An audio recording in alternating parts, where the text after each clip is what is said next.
Bismillahirrahmanirrahim. Assalamu alaikum ustazlar. Assalamu alaikum şeyh ustaz. Assalamu alaikum cemaat. Biz özüz Afganistandan kelgen Pameli Kırgızlardan bolabız. Men bul жерге kelgen sebebim buga çeyin köptөгөн nerseler maga түрткү болду да. Bizde bundan murun 1 жыл murun Nurullah ustaz özü barıp bizди ziyarat kılıp, özü көрүp, ага чейин biz билчү эмеспиз да мындай жерлер бар экен, чоң кишилер барып сабак алат экен, мен уккан деле эмес эдем, билбейт элем. Мен чоң кишилер каерде барып окуса болот экен деп мындай изденип жүргөнмүн да. Бирок ошол Нурулла устаз барып өзү биз менен жолугуп, балдарыңарды апарып окусаңар болот, карылар, аксакалдар силер барып окусаңар да болот деп айтты. Ошол жерден ошол жерден барып мен айттым, мен буйруса ошол жерге келип окуйм деп ниет кылдым да.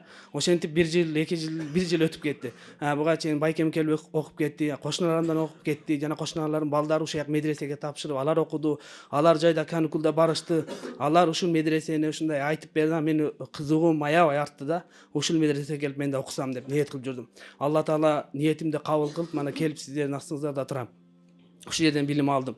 Мага өтө чоң пайдалары болду, өтө чоң таасирлери болду. Агайлардын жөнөкөй бир жумшак мүнөз менен сабак бергени мага жакты да. Агайлар жөнөкөй түшүндүрдү да. Көптөгөн суроолорума бул жерден жооп алдым мен. Көптөгөн нерселерди билдим. Агайлар мындай жалпак тил менен түшүндүрдү да магачы. Намазда кандай окуш керек экени, daaratты кандай алыш керек экени, ушулардын баардыгын жөнөкөй тил менен түшүндүрдү. Буга чейин мен да бир канча медреселерге барып жүргөнмүн. Бирок ал жактан деле билим алгам, бирок түшүнгөн эмесмин да. Устаздар сабак бергенде устаздардын сабагын алып мындай түшүнбөй жүргөнмүн да. Бирок бул жерге келип аябай мага таасирлүү болду да. Сиздерге чоң рахмат, устаз, сизге рахмат, сиздин жамаатыңызга рахмат. Атайын ушул медреселерден биринчи болуп этникалык кыргыздар ошо Афганистандан келиптир деп бизди барып зыярат кылып, устаздар силер да келип окугула, силерге да биздин медреседе жай бар деп биз зыярат кылган сиздерге чоң рахмат, Алла ыраазы болсун. Бул медресенин келечеги аябай чоң экен. Бул жакты билип жана келген себеби былтыр 24-жылы 29 декабрда Кадырбеков Нуржигит агай менен бул жака даватка келген элек. Ошондо 1 айлык окуу бар экен билип туруп келип окуп кетишибиз керек экен деп ниет койгон элек. Алла таала насип этип ушул айда ушул 15-мартта келдик.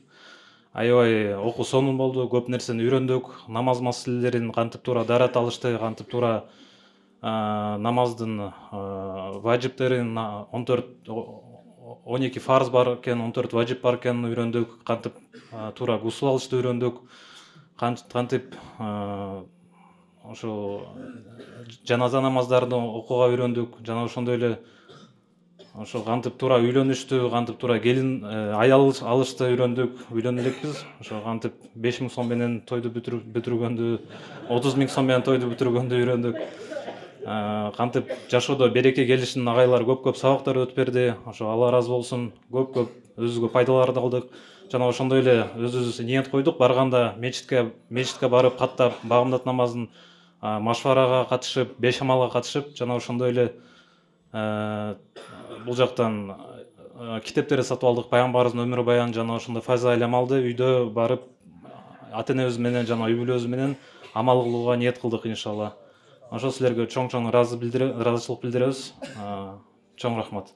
Менин атым Мурат, Ош облусту Өзгөн районуна караштуу Эркинтой айылынан келдим. Жашым 70-те, Алла берген жаш, болгону 70-те. Мына бул жерге келгенде мен эми чындыкты айтайын, тийип качып жүрчү экенмин. Анан мына 3 күндүк даватта көз ачылды. Теке береке болгон экенмин. Менсинип жүргөн экенмин. Өзүмү көпчүлүктөн кыйын сезчү экенмин. Ал 3 күндүк даватта калды ошонун баары жогу. Анан эң оор нерсе адам баласына, пендеге өзү менен өзү сүйлөшүш. Өзүң алдай албайт экенсиң, өзүңөн качып кутула албайт экенсиң. Акыры келип түшүндүм, көп нерсени адашып жүргөн экенмин. Эми Аллага шүгүр, сиздерге чоң рахмат. Азыр Куранга кирдим. Анан мына каракелерге чоң рахмат. Куран Каримди окуп калдым. Бир 10 жакын сүрөнү өздөштүрдүм. Машалла. Ошо мен биринчи бир окуяларды айтып берейин баштан, кыска эле. Мурун соңку мечитке кирип, ыйык Кураны Каримди китепти көргөндө сүрдөйт элем. Коркот элем ал китептен чын. Кандай кармайм буну. кантип окуп атат муну деп. Иншалла Аллага шүгүр, сиздерге чоң рахмат. Азыр ушу китепке менде махаббат пайда болуп калды. Ушу барып түшүнбөсөм да эжелеп окугум келип калды. Бу да болсо Алланын бергени болсо керек, а? Ушул жерде мен келгенде ушундай чоң нурду байкадым.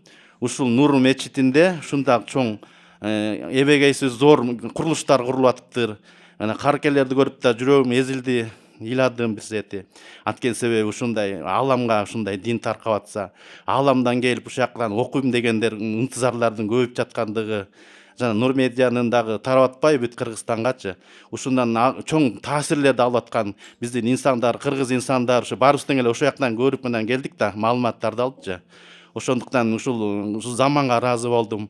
Алланын ушул бергендигине, айкөлдүгүнө, ушу биздин кыргыз элине ушундай жакшы назарын салып, ушундай бийик даражадагы окуу жайга айланып ушул жерден ушунун нуру бүткүл ааламга таркасын, жана ушундай эле ааламий карыкелер чыксын, алымдар чыксын. Шейх Устаз, сизге чоң рахмат, Алла ыраазы болсун ошо эмгегиңизге. Аллах таалам эки дүйнө бактылыгыңыздардын баардыгына тең Аллах таалам ыра болосун. Мен Баткен районунун Карабак айылынан болом. Жашым 65-те. Bizi sayıflar terbiyelep koygun eкен да алдық. Onun kayıttık bana bir iki yıl olup kaldık, kayıtıp kaldık. Şu sayıdan beri kayıtıp biliyoruz. Xudaga şükür. Bana nur nemesiye geldik. Bana nur çarçırap durat da Xudaga şükür deş gerek. Bana geldik. O yakta dağıtırıp bilген ekenmiz açıkla. Sizlerge rahmat. Bana şunça baldardı görüp durup bardık aytkanda ele sürdü özünçeli başkaça olup etemiz açıkla. İlimde aldık Xudayıma şükür. Bu Kur'an'a düştük. Onun sürüyorlardı, jattap kaldık. Namazda öğrenip aldık Xudayıma şükür. Yer katarıyla.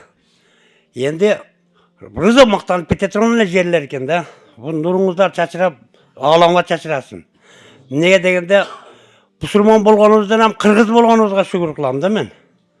Neye degende biz graniçege jakınbızdagın şu birlerle çok dost durat da. Allahu Akbar de bizdin azan menen namaz okutatlar da Tacikistan. Azan aytılmayt öýetdi. Bizdin koňşularda. Azan aytılmayt, bizdin azan menen murun graniça setke tosulykda mesçitke kelip namaz okuçu diler. Biz şoğa dagın Müslüman bol, Müslüman içinde Kırgız bolganymyzga şükür kılışыбыз gerek eken. Mana Kırgızstan şoğa oňolup ketdik. Mana men sizlerin nemeňizler menen, şarapatyňızlar menen bul karılardı karaňızlar okutup atkan bolorun mamilesiyle adamdy oňdup koýup. Durust da. Algan ilimlerige Hudaýym daha koşup ilim bere bersin. Sizlerge rahmat. Şunça eldi toptop turup okutup muna kılgan işleriňizlerge ırawaj bersin. Hudaýym özü bereke paýzyny berip işleriňizde iýilik kalaýyr.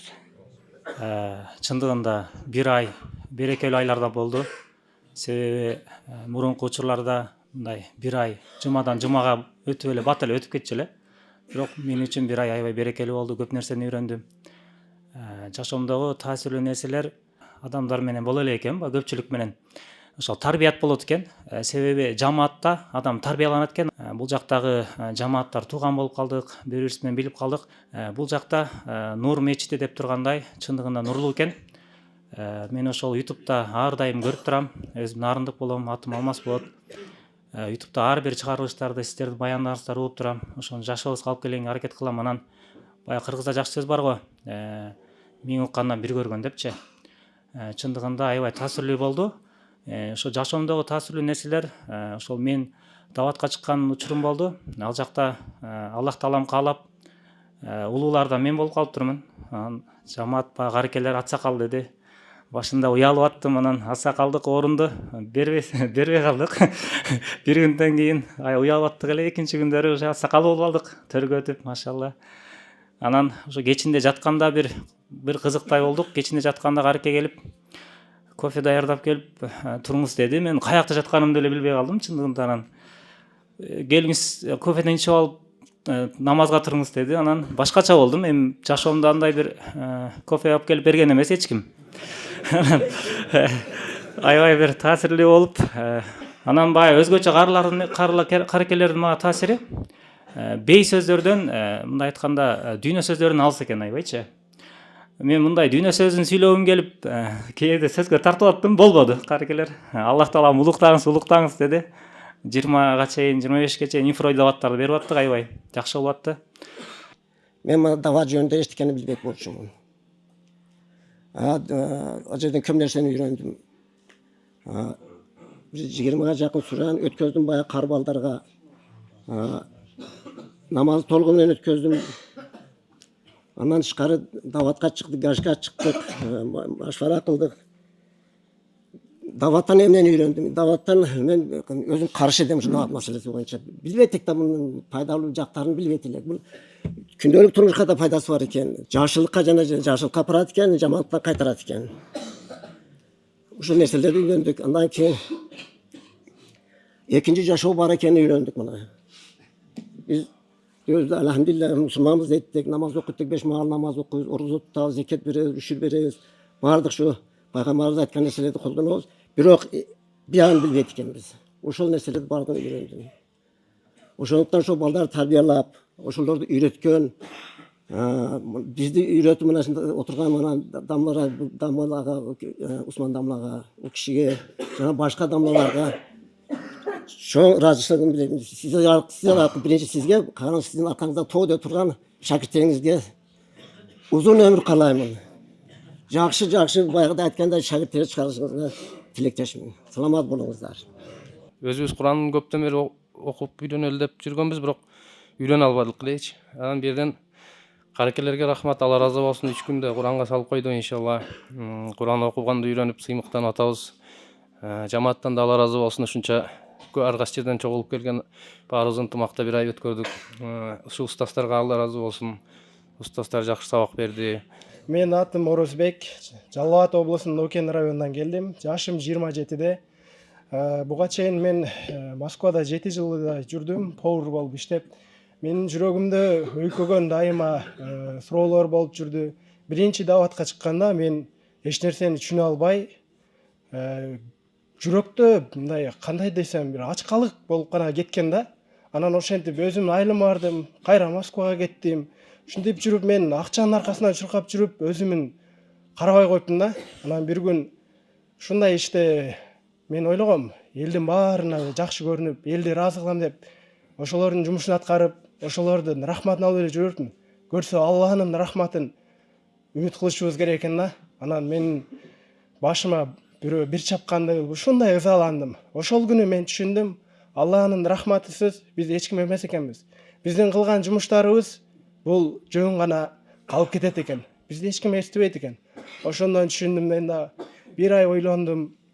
Ушул жумуштан Сушевден 5 жол болсом, 5-чи жолкусунда дагы мындай жүрөктө рахат болбоду мен үчүн. Анан өзүмчө изденип китептерди окуй баштадым. Акыркы жолу ойлосом, китеп окуудан жүрөк сырлары ачкычы китебин жарымын ачып туруп, жүрөк жөнүндө аябай жазган экен. Жаап койдум. Андан кийин көп жылдар өттү, 1-2 жыл өттү да китеп ача баштадым. Китеп ача баштасам түшүмдө бирөө мага китеп берди. Атын айтпайын. Китеп берди. Ошол китепти окуп чыктым дагы, жүрөк жөнүндө аябай жазыптыр да. Жүрөк жөнүндө жазган экен, мен жүрөгүмдү тазалашым керек экен дедим да, ошол жерден теманы токтоттум дагы. 1 айдан кийин иштен отработка кылып туруп эле бул жака бир күн аэропорттон түшүшмө дагы мен өмүрү 5 жети күчтүү машинага отурган эмесмин. Ал жерден такси күтүп турсам, бир кудама келди дагы. Акчасы канча болот десем, ой мындай эле болот деди дагы. Центральный мечит, эски центральный мечитке. Ошол жака түшүрдү дагы. Ал жакта досум бар, бул жака Ташкилга менин досум. Досум 40 күнгө чыгып келет окшойм. Негедир мен жан дүйнөмдө ачкалык болуп атат. Тойбой атам, 3 күнгө чыктым, эч нерсе үйрөнө албадым дедим. Анан ал айтты, досум 1 ай окуп келгин, ошол жакта даватта үйрөнөсүң. Иншалла үйрөтөт деди. Анан бул жака келип, башында эч кимге аралаша албай, мен элге, жамаатка сүйлөй албай турмун мен.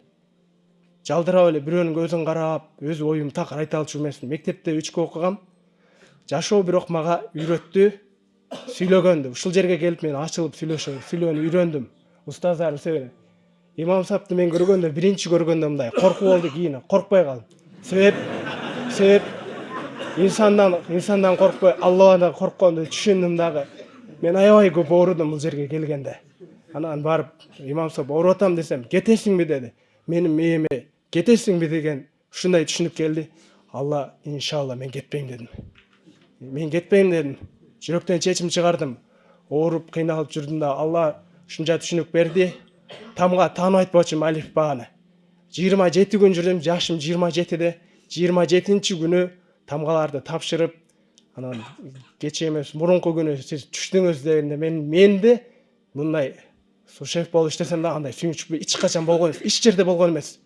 Ушундай сүйүндүм, Куранга түштүм иншалла. Карекелерди көрүп мен алардын тартибине аябай суктандым.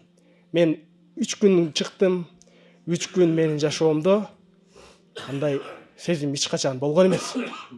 3 күн мен үчүн көз ачып жумганча башында кызыксыз болду, мен үчүн кызыксыз болду. Анан кийин ушул жерден тамгалардан үйрөтөт карекелер, экөө эки жагыман мен үчүн эч ким үйрөткөн, жан күйгөн адам болгон эмес. Ошол жерден жүрөктөн чечим чыгардым, кой мен үйрөнөйүн, оңголоюн дедим.